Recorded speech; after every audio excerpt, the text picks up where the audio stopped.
بانک مرکزی روسیه خبر داد که حجم پولهای انتقالی افراد علیحده از روسیه به تاجیکستان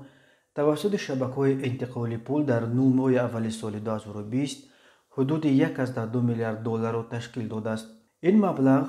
717 میلیون دلار یا 37% کمتر از همین دوره سال 2019 می باشد. در طول ماه‌های ینور سپتامبر سال 2019 از روسیه به تاجیکستان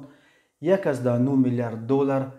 و یا در پایان سال گذشته در عموم اساساً با شرافت مهاجران کوری که در روسیه مردکاری میکنند از روسیه به تاجیکستان 2 میلیارد و 540 میلیون دلار انتقال یافته بود. چون این کاهش به شدت حجم پولهای انتقالی بیش از همه به پاندمیای کرونا ویروس و بسته شدن مرزها وابسته است، چون که به این دلیل صدها هزار مهاجر کوری امسال از تاجیکستان به روسیه آمدن نتوانستند و آنهایی هم که در روسیه درماندند به سبب کرونا ویروس در سال 2020 حجم درآمدشان خیلی کاهش یافت. سفیر تاجیکستان در روسیه امام‌الدین ساتوروف روز 21 دکامبر در مصاحبه با ریا نووستی گفت به حساب آنها به سبب پاندمی امسال